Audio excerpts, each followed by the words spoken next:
حضرت امام غزالی رحمۃ اللہ علیہ کی یوں تو کافی بڑی شان و عظمت ہے. تو میں اب اپنی جو دوسری ہستی ہے، میں نے ابھی عرض کیا کہ ہم نے جو تصوف کے دو اماموں کے اوپر گفتگو کی. ایک تصوف کا وہ امام ہے، ایک تصوف کا وہ امام ہے، وہ سورج ہے، وہ ستارہ ہے، وہ چاند ہے جس سے باقی سارے تصوف والے اہل حق روشنی لیتے ہیں. اور دوسرا وہ ہے جو تمام عارفوں کا سلطان، دوسرا وہ ہے جسے سلطان العارفین کہتے ہیں. دوسرا وہ ہے جو جنگ کی سرزمین پر بیٹھا تو ہے لیکن اس کی حکومت آج بھی ملتان میں مسجد علی محمد میں بھی بیٹھ کر تمام لوگوں کے دلوں کے اوپر ہے. حضور سیدنا سخی سلطان باہو رحمۃ اللہ علیہ کی حضرت سخی سلطان باہو رحمۃ اللہ علیہ کی ایسی شان، ایسی عظمت والے تھے کہ آپ کا لقب سے ہی آپ کی شان و عظمت کا پتہ چل رہا ہے کہ آپ کا لقب ہے سلطان العارفین. سلطان العارفین کے لقب سے آپ کا تعلق ایوان خاندان سے ہے. اور ایوان کون ہے جی؟ یہ ہیں علوی، ایوان خاندان سے، اور یہ ہیں علوی. علوی کسے کہتے ہیں؟ علوی اس شخص کو کہتے ہیں کہ جس کا تعلق حضرت علی المرتضیٰ شیخ خدا سے ہو. یہ حضرت علی رضی اللہ تعالیٰ عنہ کی جو دوسری ازواج کی اولاد ہیں انہیں علوی کہا جاتا ہے. اور حضرت علی اور حضرت بی بی سیدہ کائنات کی جو اولاد ہے انہیں سید کہا جاتا ہے.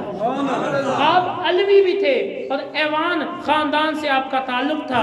آپ کے والد صاحب کا نام بازید محمد جو نیکوکار حافظ قرآن تھے، اور آپ کی والدہ کا نام بی بی راستی جو انتہائی اعلیٰ درجے کی ولیہ تھی، اعلیٰ درجے کی ولیہ تھی. اور آپ کی ایسے آپ مادرزاد اللہ کے ولی تھے. مادرزاد اللہ کے ولی کیسے ولی تھے؟ آپ رحمت اللہ علیہ شیر خواری کے دنوں میں جب رمضان آتا تو سارا دن دودھ نہ پیا کرتے، افطار کے وقت دودھ نوش فرمایا کرتے، افطار کے وقت دودھ نوش فرمایا کرتے تھے. اور آج ہمارے بچے جب پیدا ہوتے ہیں یا جب ہمارے بچے پیدا ہوتے ہیں تو اس کے بعد ہم وہ بچے کیا کہتے ہیں جی؟ بعض بچے روتے ہیں یا بعض بچے اس طرح کی آوازیں نکالتے ہیں. اب سنو، امام سلطان العارفین حضرت سخی سلطان باہو رحمۃ اللہ علیہ کا مقام فرمایا جاتا ہے جب آپ بچپن میں موجود ہیں تو عام بچے جو ہیں وہ او کی آوازیں نکالتے ہیں، لیکن سلطان العارفین کا یہ مقام ہے کہ آپ کی سانس سے ہو کی صدایں نکلا کرتی ہیں، آپ کی سانس سے ہو کی آوازیں نکلا کرتی ہیں. وہ مادرزاد اللہ کے ولی تھے. اور آپ رحمت اللہ علیہ اتنی شان والے تھے کہ بچپن میں ہمیشہ نظریں جھکا کے چلا کرتے تھے، بچپن میں نظریں جھکا کے چلا کرتے تھے. اور شان دیکھیں، اگر راستے میں پھر کسی پر نظر پڑ جائے نا، نظر پڑنا اور ہے، نظر کرنا اور ہے، اور نظر کی تمنا توجہ حاصل کرنا اور ہے. اگر سلطان باہو رحمۃ اللہ علیہ کی عادت تو تھی نظریں جھکا کے چلتے، لیکن اگر راستے میں کسی پر نظر پڑ جاتی، اگر وہ کافر ہوتا تو پھر کلمہ پڑھ کے مسلمان ہو جائے، اگر وہ کافر ہوتا تو پھر کلمہ پڑھ کے وہ بندہ مسلمان ہو جایا کرتا تھا. یہ ہے میرے امام حضرت سخی سلطان باہو رحمۃ اللہ علیہ کی ذات گرامی. اور اگر کوئی کافر آپ کا نورانی چہرہ دیکھ لیتا، اگر کوئی کافر حضرت سلطان باہو رحمۃ اللہ علیہ کا نورانی چہرہ دیکھ لیتا اور آپ کی اس کے اوپر نظر پڑ جاتی، اگر وہ اہل حق میں سے نہیں ہوتا تو وہ بھی کلمہ پڑھ کے مسلمان ہو جائے. میں نے کہا یار یہ تو چہرہ ہے، یہ تو نگاہ ہے حضرت سلطان باہو رحمۃ اللہ علیہ کی، تو اس مدینے والے کی نگاہ کا کیا کمال ہوگا؟ وہ ایسی نگاہ ہوتی کہ جس کے بارے میں پیر نصیر الدین نصیر رحمۃ اللہ علیہ فرماتے ہیں یار قیامت والے دن حبیب کی نظر پڑ جائے یہی ہمارے کا، قیامت والے دن اس کی نظر پڑ جائے یہ کافی ہے. فرماتے ہیں مجھ پہ محشر میں نصیر ان کی نظر پڑ ہی گئی، فرماتے ہیں مجھ پہ محشر میں نصیر ان کی نظر پڑ ہی گئی. پھر کہنے والے اسے کہتے ہیں خدا کا کرنا، کہنے والے اسے کہتے ہیں خدا کا کرنا.